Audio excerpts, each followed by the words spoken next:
जी आपके साथ करना चाहता हूं और मैं आपसे जानना चाहता हूं कि दावोस से इस बार आप भारत में रह के क्या एक्सपेक्ट कर रहे हैं कि हमें अपनी पॉलिसीज में इंडिया में इन्वेस्टमेंट को, खास तौर पर आर्टिफिशियल इंटेलिजेंस को लेकर एक गैप क्रिएट हो रहा है।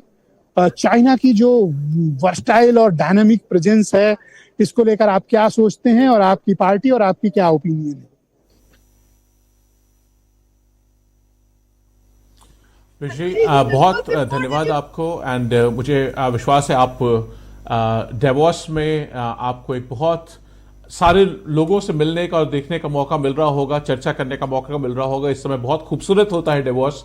मुझे वर्ल्ड इकोनॉमिक फोरम में जाने का मौका मिला है, होटल यूरोप में, मुझे लगता है शायद जहां आपने कैंप इंडिया लगाया होगा उसका भी हिस्सा रहने का मौका मिला है। और आपने जो सवाल उठाया आज, अच्छा आप उसके सामने, बिल्कुल हाँ, वो नॉर्मली इंडिया पवेलियन वही होटल यूरोप में ही लगता है। तो मैं ये कहना चाहूंगा ब्रिजेश जी, आज जो आपने मुद्दे उठाए, मैं अभी जो इकोनॉमिस्ट्स की एक पैनल था आपका वर्ल्ड इकोनॉमिक फोरम का, उनकी जो रिपोर्ट जारी हुई है उसमें मैं उसको स्टडी कर रहा था, क्योंकि मैंने कहा आपके पास आना है तो आप ऐसे सवाल पूछेंगे, तैयारी करके जानी चाहिए।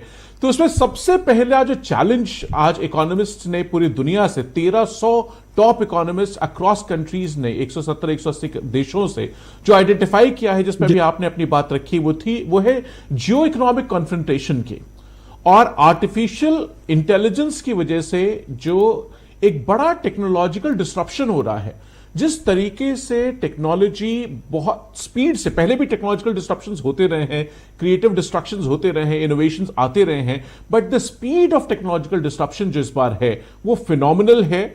आप देखिए पिछले 10 सालों में लगभग $600 बिलियन का इन्वेस्टमेंट आर्टिफिशियल इंटेलिजेंस पे हुआ है।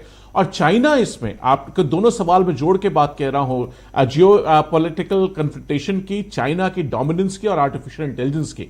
इस बार अगर आप चाइना का देखेंगे, जो ट्रेड सरप्लस उन्होंने जारी किया है, $1.2 ट्रिलियन का ट्रेड सरप्लस अनाउंस किया चाइना ने। आर्टिफिशियल इंटेलिजेंस में अमेरिका और चाइना अगर आप मिला दें, सिर्फ दो लोग, आपने ट्रंप के भाषण की भी चर्चा की, प्रेसिडेंट ट्रंप के, तो इन दोनों का लगभग 70% दुनिया का इन्वेस्टमेंट आर्टिफिशियल इंटेलिजेंस में सिर्फ यही दो देश कर रहे हैं।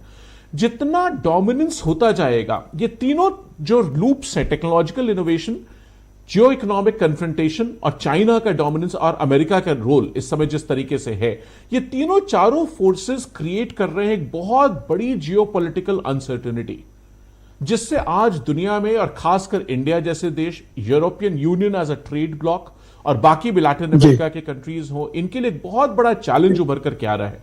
मैं एक और इकोनॉमिक कॉन्फिडेंस का सर्वे देख रहा था जो वर्ल्ड इकोनॉमिक फोरम से आज ही जारी किया है उन्होंने, कि अगले 2 वर्षों तक जो देश के टॉप इकोनॉमिस्ट है दुनिया के और फाइनेंस मिनिस्टर्स हैं, उन्होंने जो पोलिंग की है, उन्होंने कहा है कि अगले 2 साल वो इकोनॉमिक आउटपुट को गिरता हुआ देख रहे हैं और जियो पॉलिटिकल अनसर्टेनिटी को बढ़ता हुआ देख रहे हैं। इन सारे चैलेंजेस में इस हिंदुस्तान के लिए एक बहुत अहम वर्ल्ड इकोनॉमिक फोरम ये है। इसमें बहुत जो दिशा तय होगी, जो पॉलिसीज तय होंगी, उनमें एक बहुत बड़ा रोल इंडिया को निभाना चाहिए, इंडिया को मिलना चाहिए। हम सब होपफुल हैं देश के प्रति। जो चीजें 3-4 चीजों की प्रोफेसर साहब यहाँ बड़ी चर्चा है, एआई पर कंट्रोल किसका होगा, खास तौर पर चाइना की प्रेजेंस जैसे हो रही है, और जो जियो पॉलिटिकल टेंशन चल रही है और खास तौर पर अमेरिका की वजह से आर्टिफिशियल बड़ी चर्चा है। इन चीजों पे हम सब लोग इच्छुक हैं और देखना चाहेंगे क्या चीजें आती हैं।